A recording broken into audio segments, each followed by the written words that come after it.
अस्सलामु अलैकुम। मैं शर्फ आज़म आप सभी का इस्तकबाल करते हैं अपने ही यूट्यूब चैनल शर्फ आज़म ऑफिशियल में। दोस्तों, आज के इस वीडियो में मैं आपको 20 मारूज़ी सवालात करवाने वाले हैं, यानी 20 ऑब्जेक्टिव टाइप क्वेश्चन करवाने वाले हैं जो आपके सिलेबस के अकॉर्डिंग होंगे। दोस्तों, अभी तक अगर मेरे चैनल को सब्सक्राइब नहीं किया है तो सब्सक्राइब कर दीजिए और दोस्तों के साथ शेयर कर दीजिए, क्योंकि हम आपको इस पर बिहार डीएलएड एंट्रेंस एग्जाम जो उर्दू है आपको 30 नंबर का, उसमें हम आपको बेसिक से पढ़ाते हैं, बेसिक से उर्दू पढ़ाते हैं। ये प्रैक्टिस नंबर सेट 4 है। इससे पहले हमने आपको 3 वीडियोस दे दिए हैं। तो मैं उम्मीद करता हूं कि आप इस वीडियो के लास्ट तक बने रहिएगा और जिस भी क्वेश्चन का आंसर आपको पता हो कमेंट करके जरूर बताइएगा। तो चलिए इस वीडियो को शुरू करते हैं। सबसे पहला क्वेश्चन है कि मुंदरजा झेल में मुहम्मल की मिसाल है। मुहम्मल की मिसाल है, बताइए। पानी, चादर, वादर या इनमें से कोई नहीं। पानी, चादर, वादर। तो मुंह से जो बोली निकलते हैं वो कितने तरह के होते हैं? वो 2 तरह के होते हैं। एक होते हैं मौजू और एक होते हैं मुहम्मल। एक होते हैं आपको मुहम्मल, मौजू जिसका कोई ना कोई माना हो और मुहम्मल जिसका कोई माना न हो। तो यहाँ पे जो हो जाएगा आपको ऑप्शन नंबर 4 यानी ऑप्शन नंबर 3 हो जाएगा, यानी कि वादर हो जाएगा। कमेंट करके जरूर बताइए इसका राइट आंसर क्या होगा। हर एक क्वेश्चन का आंसर बताते रहिए आप। चलिए आगे बढ़ते हैं। आगे है कि कलिमा की कितनी किस्में होती है। आपको हमने थ्योरी क्लास में बहुत ही अच्छी डिटेल्स में पढ़ा है कि कलिमा की कितनी किस्में होती है। तो कलिमा की जो होती है वो 3 किस्में होती है। कितनी होती है? 3 किस्में होती है। आप कमेंट करके बताते रहिएगा और अभी तक शेयर नहीं किए तो शेयर कर दीजिए और लाइक नहीं किए तो लाइक भी जरूर कर दीजिएगा। चलिए तीसरे नंबर है मुंदरजा झेल में मौजू की मिसाल है। मौजू यानी कि जिसका कोई ना कोई माना हो, जिसको हम कलिमा भी कहते हैं। क्या हो जाएगा? वानी या वादर या शाम या फिर इनमें से कोई नहीं। बताइए कमेंट करके इसका राइट आंसर क्या होगा, बताइए।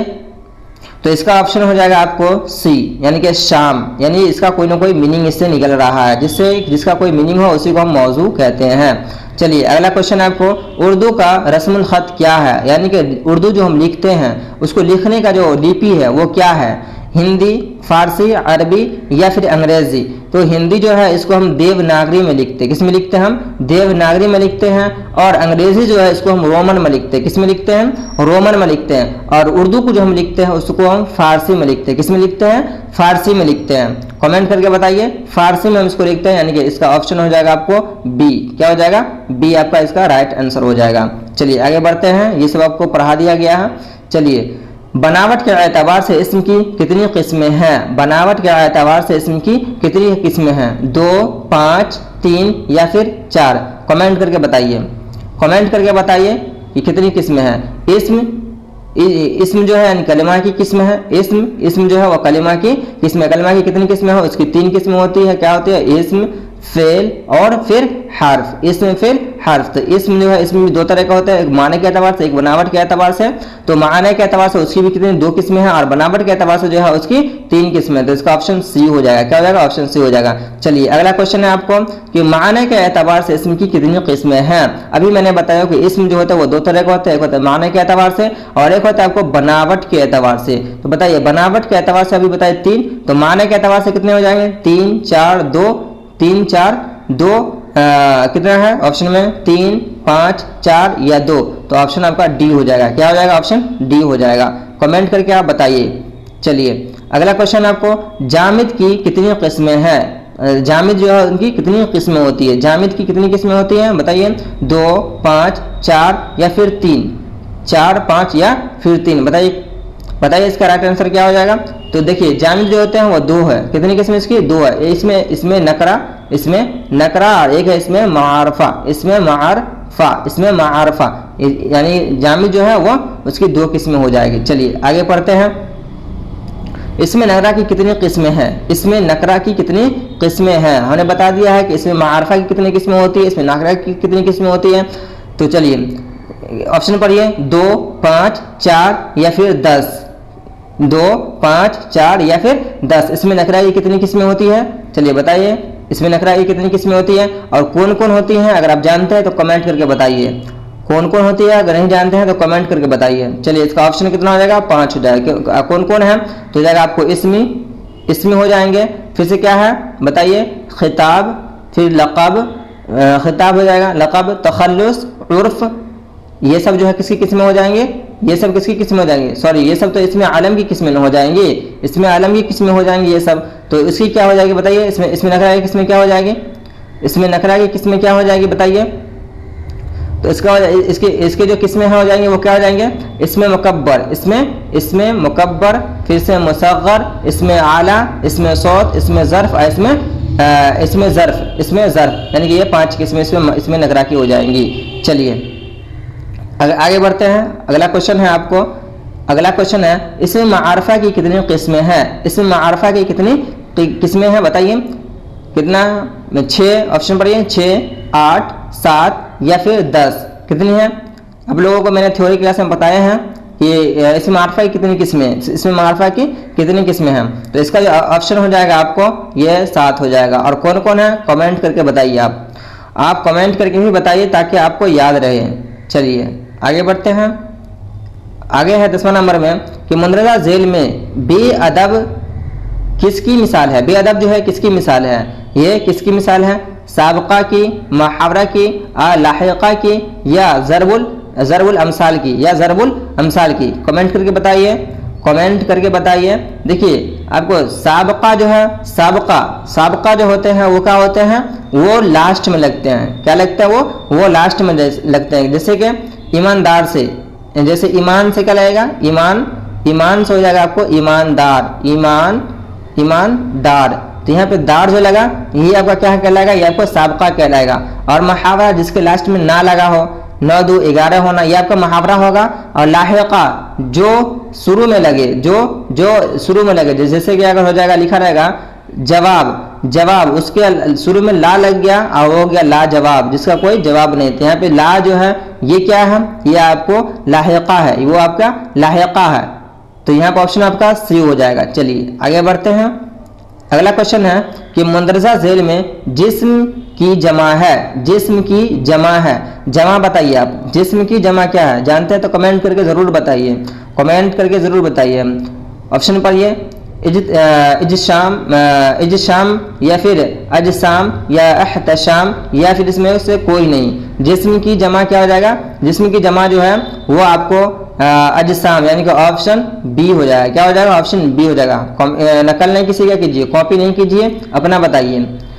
चलिए आगे बढ़ते हैं। मुंदरजा झेल में इसमें सौत की मिसाल है, इसमें सौत की मिसाल है, इसमें सौत की मिसाल है। और इसमें सौत क्या है, ये किसकी किस्में है, ये किसकी किस्में है ये भी बताइए आप, ये इसमें नकरा की किस्में हैं। चलिए ऑप्शन पढ़ते हैं, स्कूल, शाम, म्याओ म्याओ, या फिर क्या हो जाएगा इसमें कलम, फिर क्या हो जाएगा इसमें कलम, बताइए।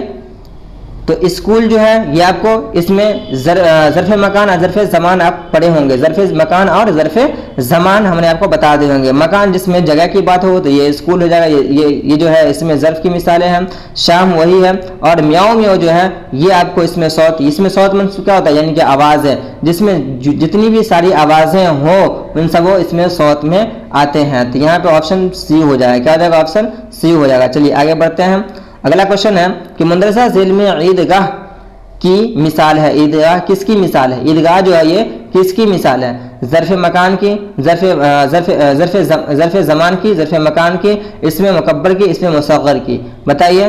तो देखिए ज़र्फ़ इसमें ज़र्फ़ जो होता है, इसमें ज़र्फ़ जो होता है वो 2 तरह का होते हैं, एक होता है ज़र्फ़ मकान, एक होता है ज़र्फ़ ज़मान। तो ज़र्फ़ ज़मान जो होते हैं वो उसमें ज़माने की बात की जाती है, यानी कि उसमें जो वक्त की बात की जा रही है उसमें। और ज़र्फ़ मकान जो होते हैं उसमें क्या होता है, जगह की बात की जाती है, जिसमें जगह की बात की जाती है। जैसे कि हमने बताया आपको स्कूल हो गया है ना, फिर घर वगैरह, तो ये आपको ज़र्फ़ मकान में से आएंगे। और कल, सुबह, शाम, ये सब जो है आपको ज़र्फ़ मकान में, ज़र्फ़ ज़मान में आएगा। क्या आएगा, ज़र्फ़ ज़मान में आएगा। तो यहाँ पे आपको ईदगाह यानी कि जगह का नाम है, तो इसलिए आपको ये ऑप्शन बी हो जाएगा। क्या हो जाएगा, ऑप्शन बी हो जाएगा। कॉन्सेप्ट से समझिए। चलिए अगला क्वेश्चन है आपके पास, अगला क्वेश्चन है कि मुंदरजा झेल में शाम किसकी मिसाल है, शाम किसकी मिसाल है। अभी हमने आपको बताया है, कमेंट करके जल्दी बताइए शाम किसकी मिसाल है। तो ये बिल्कुल ईजी है, ये ज़र्फ़ ज़मान की मिसाल है, ज़र्फ़ ज़मान की मिसाल है। चलिए अगला क्वेश्चन है कि इसमें आलम किसकी किस्म है, इसमें आलम जो है, ये आलम जो है ये किसकी किस्म है, इसम की, इसमें नकरा की, इसमें मारफा की, या फिर मसदर की, बताइए। बताइए। हमने आपको बताया कि इसम जो होते हैं वो भी दो तरह के होते हैं। कौन कौन होते हैं? तो एक होता है इसमें नकरा और एक होता है इसमें मारफा। सॉरी, इसमें जो होते हैं वो दो तरह के होते हैं। एक होता है माने के एतबार से, एक होता है बनावट के एतबार से। और माने के बनावट के एतबार से जो होते हैं वो भी तीन तरह के होते हैं, जामिद, मस्दर और मुश्तक। और जामिद जो होता है उसकी दो किस्में, इसमें नकरा और इसमें मारफा। इसमें नकरा और इसमें मारफा। और इसमें मारफा जो है उनकी 7 किस्में हैं। सबसे पहले उसमें आलम है, उसमें आलम है। तो ये जो है आपको इसमें मारफा की किस्में हो जाएंगी। किसकी किस्में हो जाएंगी? इसमें मारफा की किस्में हो जाएंगी। चलिए अगला क्वेश्चन पढ़िए कि इसमें आलम की कितनी किस्में हैं? इसमें आलम जो है उनकी कितनी किस्में हैं? बताइए। 8 है, 10 है, या फिर 6 है, फिर 6 है, या फिर 9 है? कितना है? 9 है। बताइए इसका ऑप्शन क्या हो जाएगा? कमेंट करके बताइए। तो इसका जो राइट आंसर हो जाएगा आपको ऑप्शन सी हो जाएगा, यानी 6 है। इनकी जो किस्में हैं कितनी है? 6 हो जाएगी। कौन कौन से हैं? कमेंट करके बताइए। आप कमेंट करके बताइए। अभी तक शेयर नहीं किया तो शेयर भी कर दीजिए। चलिए अगला क्वेश्चन है कि मंदरसा झेल में तखल्लुस की मिसाल है। तखल्लुस की मिसाल, यानी तखल्लुस जो है, तखल्लुस किसे कहते हैं? तखल्लुस किसे कहते हैं? तो यानी जो शायर जो होता है अपने शेर में जो नाम लिखता है उसी को हम क्या कहते हैं? तखल्लुस कहते हैं। तो बताइए तखल्लुस इसमें से कौन सा जो तखल्लुस है? ऑप्शन पढ़िए। शौकत, कौसर, या फिर गालिब, या फिर इसमें से कोई नहीं। ये बिल्कुल ईजी है, आपको ये गालिब हो जाएगा, या आप 9th 10th से रटते ही आ रहे होंगे। चलिए अगला क्वेश्चन पढ़िए कि इमला सही करें। इमला सही करें, यानी यहाँ पे देखिए हाथेली, हाथेली, या फिर हाथाली, या फिर हथेली, या फिर हाथ, या फिर हाथ। तो इसका जो ऑप्शन हो जाएगा, ऑप्शन क्या हो जाएगा? कमेंट करके बताइए। इसका जो ऑप्शन हो जाएगा, ऑप्शन आपको हो जाएगा सी। क्या हो जाएगा? हथेली। देखिए हथेली में हा, ता, फिर हा, फिर या, फिर लाम, फिर या, हथेली। इस तरह से हथेली लिखा जाता है। चलिए लास्ट क्वेश्चन पढ़िए कि क्या है लास्ट क्वेश्चन? पढ़िए क्या है कि आंख मारना का मतलब क्या है? यानी ये मुहावरा है, आंख मारना, जिसके लास्ट में ना लगा रही, ये मुहावरा है। इसका मतलब क्या है? बुलाना, इशारा करना, गुस्सा करना, या फिर कोई नहीं? फिर कोई नहीं। तो इसका जो हो जाएगा आपको राइट आंसर वो हो जाएगा आपको इशारा करना, हो जाएगा आपको इशारा करना। चलिए ये सारे जो क्वेश्चन थे 20 क्वेश्चन थे जो मुझे लगा ये इम्पोर्टेंट है और मैंने लेकर आया। आप लोगों को इसी तरह से हम प्रैक्टिस करवाते रहेंगे। और अभी तक अगर अभी तक आप मास्टर नोट नहीं लिए हैं तो मास्टर नोट वहाँ से ले लीजिए, मुझसे ले लीजिए, और इसी तरह से प्रैक्टिस करते रहिए ताकि आपका एग्ज़ाम बहुत ही नज़दीक है, और बहुत ही नज़दीक है एग्ज़ाम आपका होने वाला है। तो चलिए एक नई वीडियो के साथ मिलते हैं, नई वीडियो के साथ। तो जब तक के लिए अल्लाह हाफिज़।